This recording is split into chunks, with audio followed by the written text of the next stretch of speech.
Vicepresidente ejecutivo del CONEP, César Dargan, está aquí con nosotros. César, siempre es un placer recibirte. Y abrir la semana, pues mucho mejor contigo. Y además de vicepresidente del CONEP, amigo de ustedes. Yo creo que primero, amigo nuestro. Primero. No, yo lo dije allí, amigo nuestro. Buenos días, qué placer de nuevo estar aquí. César, casi estamos finalizando el año 2021, un año que fue de verdad un reto, un desafío para la economía dominicana. Y entramos a un 2022 con muchas incertidumbres, todavía no se ve muy claro este tema inflacionario, si se va a resolver, si habrá una mejoría con el suministro. ¿Cuál es la visión que tiene el CONEP y qué o cuáles estrategias estarán utilizando ustedes para ser diferentes y que el sector empresarial dominicano siga pujante? Mira, definitivamente el país, porque yo creo que esto va más allá de un sector, el país está cerrando un año mucho mejor del que nos planteamos empezando o finalizando el 2020.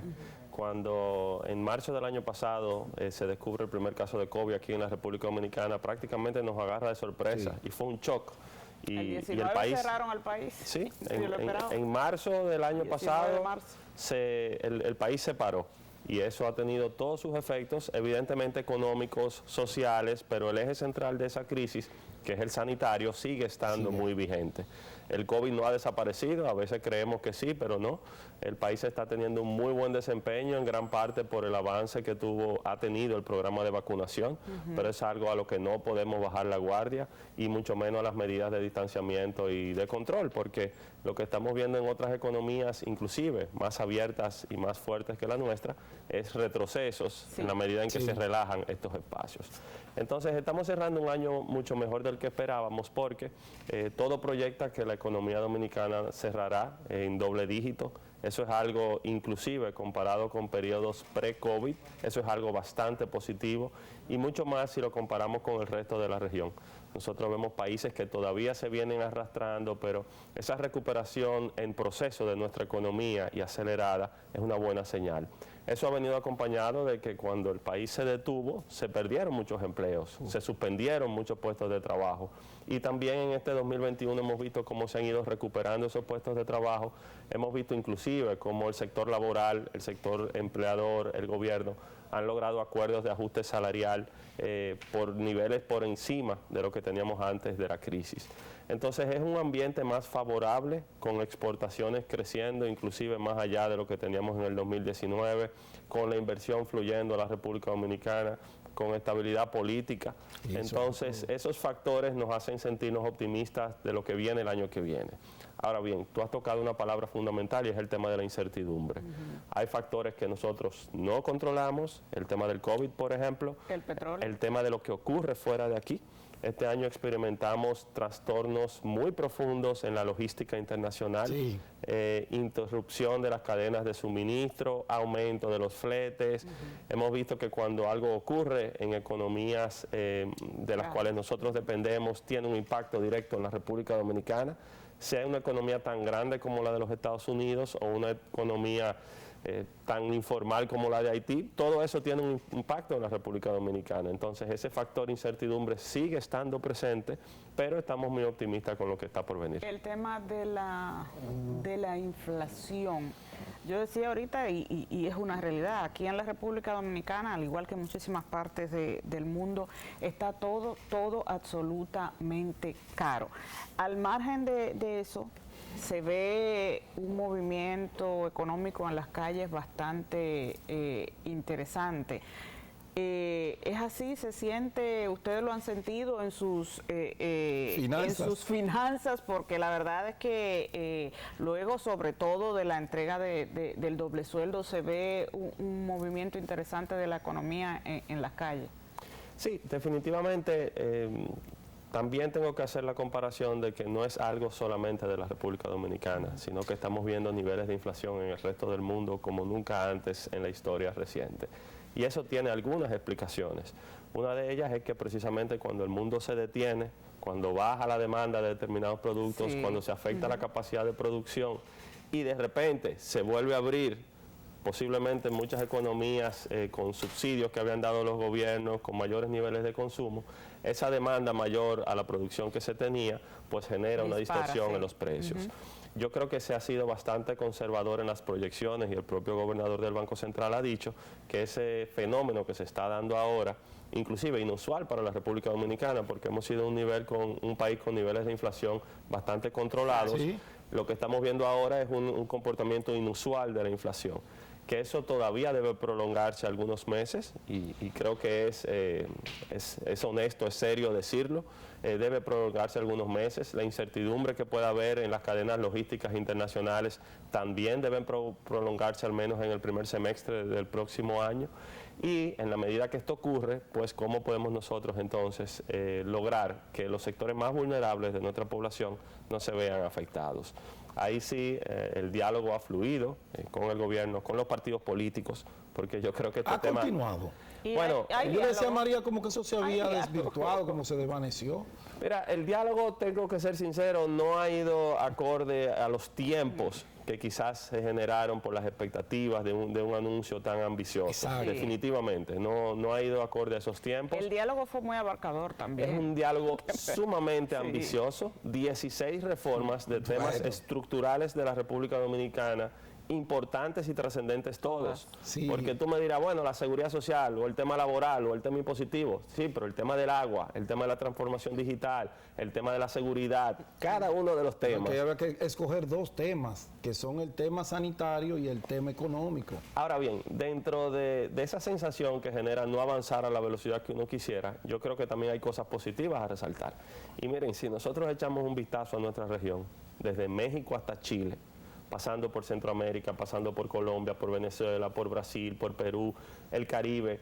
En el resto de los países no hay capacidad de convocatoria de las fuerzas sociales de una nación de sentarse en una mesa y hablar. Y esa paz social, esa estabilidad que nosotros tenemos aquí, aún con marcadas diferencias, porque los actores políticos, por su naturaleza, tienen diferencias entre sí. Claro. El sector laboral, el sector empleador, la sociedad civil, tenemos diferencias. Claro. Pero mientras podamos sentarnos en una mesa, eso siempre será una mejor opción a las confrontaciones que se están generando en otros lugares. Tú hablabas de el tema de los fletes, que de 4.000 se dispararon hasta 18.000, una cosa, un 500%. $2.000 costaban 45 pies antes de la pandemia. Ya han ido bajando, pero muchos, con esta situación desde China, muchos han emigrado a la India y buscan otro mercado, quizás hasta en Estados Unidos, pero ese costo de esos fletes, ¿cómo lo están ustedes manejando? Porque es obvio que no pueden perder, hay que transferir eso al consumidor final. Una de las razones, como comentaba hace un momentito, era precisamente que ante una pausa y un shock en el mundo que paró todas las actividades, viene mayor demanda y es como que todo se aceleró. Sí. Al mismo tiempo. Eso tuvo muchos efectos que causaron ese resultado. Uno de ellos, colapsos en los puertos. Los puertos no estaban en capacidad de manejar lo que estaba llegando. En las propias fábricas, que no tenían la materia prima o no tenían el personal inclusive para poder suplir la demanda que se estaba presentando. Falta de contenedores, falta de vehículos. O sea, era todo. Y no solamente era el aumento de los costos, sino que aún con esos costos no había disponibilidad y los retrasos se proyectaban en el tiempo. Ligeramente eso se ha ido regularizando, pero hay una proyección de que todavía permanecerá en el tiempo. Una de esas mesas convocadas por el gobierno y en las cuales participó el sector privado precisamente buscaba identificar medidas que pudiesen contrarrestar o mitigar estos efectos que se estaban dando. Nosotros planteamos desde el primer momento, primero, que en estas condiciones no se debían producir en la República Dominicana exenciones de impuestos o exoneraciones adicionales a los sectores productivos, porque no podemos afectar más las finanzas públicas el recaudo, y mucho menos en todo lo que está ocurriendo. Entonces, lo que puede ser gracioso, favorable en un momento, luego tiene sus efectos, porque de algún lugar tienes que buscar los recursos. Y en segundo lugar, que cualquier apoyo debe estar dirigido directamente al consumidor, sobre todo de los sectores más necesitados. Y también lo que hemos visto, bueno, lo que hemos visto en el manejo al consumidor en un país donde nadie respeta el límite de precio. Aquí todo el mundo, aquí tú vas y compras este celular en 10 y allí al doblar la esquina te cuesta 12. ¿Cómo hacer? Y cada país, Pedro, tiene su dinámica y tiene sus problemas. Nosotros hemos visto en el manejo de la crisis escasez marcados momentos de escasez en muchas otras economías, y en República Dominicana, dentro de las precariedades, aquí no ha faltado nada. No, eso decía aquí María. Tú puedes ir a un supermercado, puedes ir a una ferretería, puedes ir a... Aquí no ha faltado nada. En Estados Unidos hay desabastecimiento. Hay gente Increíble. haciendo fila para comprar determinado producto, eso no ha ocurrido. Y cuando llegan no hay. No ha ocurrido y ojalá Dios nos siga bendiciendo en lo que viene por delante, porque todavía hay incertidumbre, pero aquí no hemos tenido desabastecimiento ni escasez. ¿Cómo dirigirlo más allá a esos extractos más empobrecidos? Bueno, precisamente a través de ayudas sociales que deben ser cada vez más transparentes, pero al mismo tiempo limitadas a coyunturas como esta. Nosotros no podemos fomentar constantemente una plataforma de asistencialismo, pero sí debemos tener un Estado en la capacidad de responder en los momentos de emergencia para que esos sectores no se vean afectados. Y yo creo que por ahí ha girado un poco la conversación. Creo que también se ha asumido parte de los costos por sectores productivos. Y cuando tú ves que en estos momentos de incertidumbre se producen inversiones como las que se están produciendo, pues son señales de confianza en el país. Así es, César. Ahorita hablabas tú de la importancia que tiene para una democracia, para el aparato productivo, que la clase política se sienta en una mesa, se miran la cara, no se ofenden, aunque todos tienen diferencias. ¿Ustedes se han sentado a analizar en el CONEP la situación esta de los procesos judiciales a los funcionarios del gobierno pasado? ¿No le preocupa a ustedes que esa situación pudiera dar al traste con un radicalismo de ese sector que se siente perseguido? De hecho, la semana pasada convocaron a su comité político la gente del PLD y denunciaron que sobre ello no es procedimientos judiciales que hay, sino una persecución política. ¿No le preocupa a ustedes que eso pudiera degenerar en un clima inestable para la paz social en el país? Mira, uno de los principios fundamentales que dan razón de ser al CONEP es precisamente la estabilidad jurídica como garante de un Estado de Derecho. Correcto. Que fomente todas las actividades. Entonces, nosotros no podríamos aquí hablar de desarrollo económico, de desarrollo social, de ninguno de los temas que hemos venido hablando, si no vivimos en un Estado de Derecho en el que exista estabilidad jurídica. En ese sentido, efectivamente, hemos visto una proliferación de casos, sobre todo anticorrupción, y ahí lo único que podemos hacer por el momento es apelar a una justicia independiente que pueda juzgar respetando el debido proceso, con imparcialidad, con esa, y vuelvo a repetirlo, con independencia, y agotar el proceso que hay que agotar. Y que quien se encuentre en las condiciones para ser sancionado, pues que caiga sobre él el peso de la ley, y quien no, pues entonces que sea, entonces ya que continúe en sus actividades. Ahora bien, cuando me dicen, ustedes se han sentado a pensar, mira, nosotros lo que sí nos hemos sentado es a ver qué es lo que ocurre en ese rompecabezas político de la República Dominicana. Porque de todo esto que estamos hablando, a veces nos olvidamos de que el año pasado aquí se suspendieron 2 elecciones. Algo inaudito. Y sin ningún antecedente. Bueno, 2, porque se pospuso una. Una por una falla técnica, las municipales de febrero. Dijeron eso. Y la otra por el tema del COVID. Se suspendieron 2 elecciones. Sí, es cierto. Aún así acudimos a las urnas en condiciones adversas. Hubo un triunfo de la oposición, hubo una transición pacífica y el país siguió. Siguió y se reconoció todo. Y en esos momentos en los que nos tocó jugar un rol más bien de facilitador del proceso, hablar con todos los actores políticos, un diálogo que todavía a la fecha se mantiene, pues decíamos eso, mira, aún dentro de las diversidades hay puntos de interés común o hay un respeto mínimo para que las cosas fluyan. Evidentemente, eso no es lo que quizás veremos en los titulares de todos los días, eso no es lo que sentiremos en lo que está ocurriendo, pero ese ambiente que hay en la República Dominicana de respeto hay que cuidarlo como garantía precisamente de la estabilidad social que tenemos. Haití, nosotros hablábamos de Haití, pero ¿quién más que ustedes, los empresarios, para darnos una radiografía de la situación? Vimos que las bandas mermaron y el comercio volvió a fluir, ya está todo normal. ¿Y qué esperan ustedes que pueda pasar? Mira, yo creo, Pedro, que este de nuevo no es un tema de ustedes. Hay temas que a todos los dominicanos nos deben unir, y el tema de Haití no debe ser visto como un problema, sino como una realidad con la que todos los dominicanos tenemos que vivir. Somos 2 países independientes, soberanos, distintos en cultura, en base social, en economía, inclusive en la composición de nuestro territorio.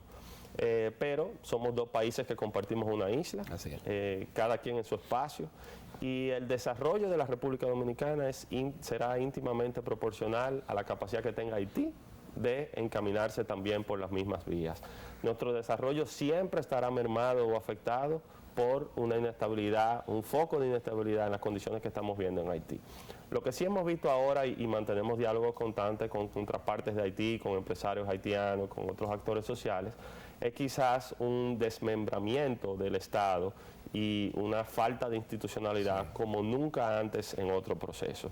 Y yo escuchaba cuando mencionaban de que quizás es un tema en Puerto Príncipe. No, lo que también hemos visto en las últimas semanas es que ese avance de bandas, ese avance de grupos criminales, esa inestabilidad no se limita solamente a Puerto Príncipe, sino que ya se ha dispersado por todo el país.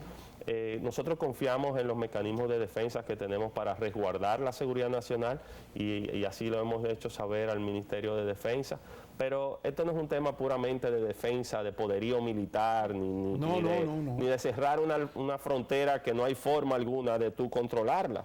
Y hay veces que aquí en la capital o por televisión es muy fácil analizar la situación de la frontera. Exacto. Yo creo que muchos de los que opinan de la frontera nunca han ido a un pueblo y ven la dinámica que ocurre en los mercados binacionales, que ven la dinámica que ocurre de compenetración entre las comunidades fronterizas, y eso es algo a lo que debemos aspirar a un orden mínimo. Por eso quizás el tema fundamental de Haití es que con la participación de la comunidad internacional, y evidentemente coincido con ustedes, con Haití como actor fundamental, porque es la situación de Haití de la que estamos hablando. Una cumbre por Haití, Haití ausente. Pero es correcta la iniciativa de las autoridades dominicanas de apelar una vez más a la comunidad internacional. No puede ser solamente la República Dominicana la que esté planteando este tipo de cosas. Lograr la estabilidad de su sistema y al mismo tiempo generar las oportunidades para que tengan desarrollo. De lo contrario, eso seguirá siendo efervescente. Las medidas que ha tomado el presidente Luis Abinader a lo interno con el tema de la inmigración, el tema de los hospitales, que las parturientas, todo eso, ¿ustedes lo apoyan como organización? Nosotros apoyamos de que el tema migratorio sea visto y aplicada la ley. Y en la República Dominicana tenemos bastantes leyes que tienen que ver con el tema migratorio, la Ley General de Migración, su reglamento de aplicación y muchas normas complementarias. Por eso todo lo que tenga que ver con aplicar la ley, respetando los derechos y agotando el debido proceso que debe agotarse establecido dentro de la propia ley, evidentemente cuenta con el respaldo. Y eso no es una novedad ni es algo extraño que la República Dominicana está haciendo, no. Todos los países del mundo cuidan su territorio o al menos establecen un orden basado en sus leyes y reglamentos. Nosotros tenemos las nuestras y es lo que hay que aplicar. César, hay una ley, todos los de ley, hay una ley que se llama de alianza público-privada. Exacto. Hemos visto en las últimas semanas el tema con las EDES, sobre todo, que se pretende desde el gobierno, a través de lo que llaman alianza público-privada, pues nueva vez entregarlo quizás al sector privado su administración. La generación está en manos de empresarios. Punta Catalina tiene un fideicomiso que está en manos de empresarios a 30 años. Hay muchos sectores que no quieren que también las EDES, que fueron recuperadas por Hipólito Mejía, que pertenece al PRM, pues también se la entreguen al sector privado en esa alianza público-privada. Acuérdate que César es empresario. Yo no tengo que ver con eso. Quedamos que yo soy el que tengo que amigo de ustedes. Yo sé que él es empresario, pero los empresarios no van a un negocio a perder de ninguna manera. Nadie. ¿Quién va a perder? Entonces esas empresas están supuestamente, esas distribuidoras están supuestamente quebradas. ¿Cómo estás tú de acuerdo? Me imagino que sí, como empresario al fin, igual que el presidente Luis Abinader y todos los funcionarios que hay ahí, empresarios también, en que esta alianza se dé y ¿qué traería consigo? Porque cuando se hizo la privatización, cuando Leonel Fernández, que se disparó el petróleo, que hubo que aumentar esa tarifa eléctrica, entonces ahí tuvo que venir un subsidio que fue también como prácticamente un peaje sombra. ¿Eso podría pasar? María, permíteme que brevemente nosotros entendamos 3 situaciones que se dan con ese comentario que tú planteas. La primera de ellas es cuál debe ser el rol del Estado, o al menos cuál es la visión de cuál debe ser ese rol. Sí. En segundo lugar, este tema de los servicios y si estamos satisfechos, si son eficientes, si son efectivos o no. Y en tercer lugar, esa que puede ser una de las modalidades bajo alianza público-privada. ¿Cuál es el rol del Estado? Y ahí sí hay un tema de visión, no necesariamente todos estemos de acuerdo. Pero al menos yo visualizo un Estado tan grande como sea necesario y tan pequeño como sea posible. Yo no visualizo un Estado moderno en las condiciones que estamos viviendo en el mundo de hoy, haciendo actividades que van más allá de su rol. Yo visualizo un Estado siendo autoridad suprema, estableciendo el orden, respetado como autoridad, como facilitador, como regulador. Pero no veo un Estado como un actor competitivo con sectores económicos en áreas del desarrollo nacional. Y de verdad ha existido una evolución. Sensible de seguridad nacional incluso. Ha existido una evolución de ese rol del Estado. Precisamente aquí en la República Dominicana.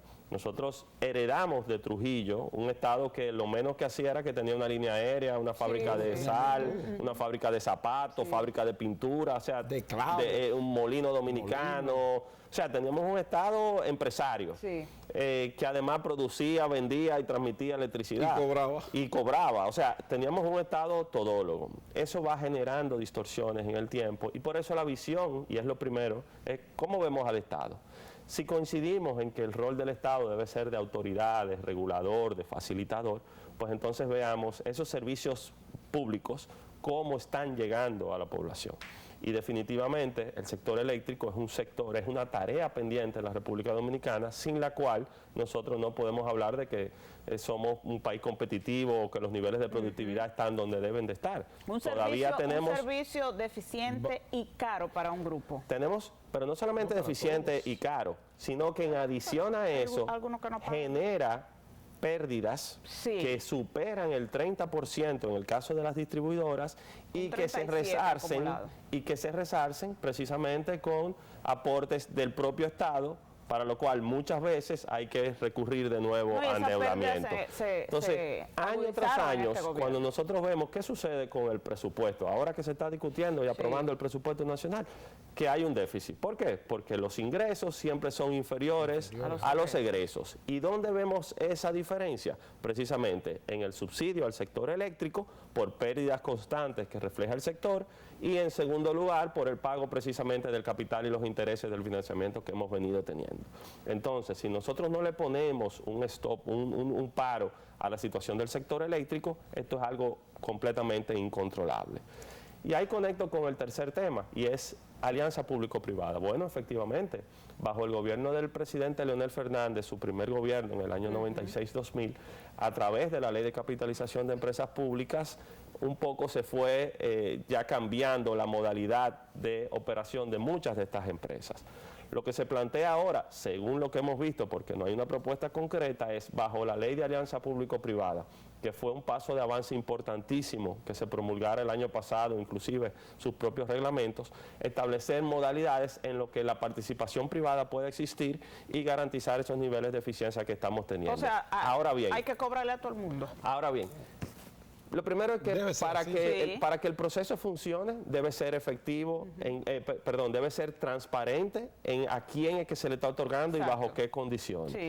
Y en segundo lugar, esto iría más allá, que se le cobra a todo el mundo. Bueno, el que no pueda pagar, el Estado debe de una forma u otra buscar las formas, pero ojalá eso se concentre en el que no pueda pagar y no como el día de hoy, que hay escapes y fallas en los cuales inclusive muchos de los que puede pagar no pagan la luz. Entonces, si es bajo la modalidad de ley de alianza público-privada, yo creo que no debemos satanizar lo que ahí existe, en el entendido de que a través de un proceso transparente se puedan lograr esos niveles de eficiencia. Y de hecho, dos de los casos más exitosos que hay aquí en la República Dominicana, que es en la generación precisamente, son alianzas público-privadas. El capital accionario de Gejaina y el capital accionario de Geitabo son mixtos, mitad del gobierno y mitad del sector privado. Y la gestión y la gerencia está en el sector privado. Y año tras año se pagan dividendos cuantiosos al Estado como parte de esa participación. Y aquí no hay problema de generación. Aquí el No, problema no, viene en la al contrario. transmisión, viene en la distribución, con las inversiones que hay que hacer. Lo único que a veces apagan cuando ellos César, quieren. finalmente el Banco Central la semana pasada pues aumentó las tasas. Eso a la población, pues los que no somos economistas, como que nos generó una distorsión. Es que se acabó el tiempo de los préstamos blandos, ya tenemos que entrar a un escenario donde hay que pagar lo que cuesta realmente el dinero. ¿Ayudaría eso con el tema inflacionario y con el tema que tenemos de la generación de empleo, o habrá una disminución? ¿Qué va a pasar con eso? Mira, el propio Banco Central ha hecho la aclaración, y creo que es a la autoridad monetaria que le corresponde hacerlo, en el sentido de que las facilidades de financiamiento que se han otorgado no deben sufrir variaciones con los ajustes que se están haciendo. En gran parte ese desempeño que ha tenido nuestra economía ha sido por medidas de política monetaria acertadas y oportunas. Cuando las medidas se toman fuera de tiempo, el impacto es mucho mayor. Entonces, eso habrá que verlo en el tiempo para que las medidas puedan ir acorde a las realidades que se vayan presentando. César, gracias. Gracias a ustedes. Gracias por acompañarnos, por despedir el año con nosotros en esta parte de lo que le corresponde a Buenos Días RD. Y nada, el próximo año le deseamos lo mejor de lo mejor, tanto en lo personal como en la vida empresarial. Para mí un placer. Ustedes son periodistas que actúan con bastante profesionalidad, y además de lo que decía de la amistad, los valoro y los respeto mucho. Por eso para mí un placer estar aquí. Nosotros César, a ti también, igualmente. César. Muchísimas gracias. Nos vemos mañana. Buenos días, RD.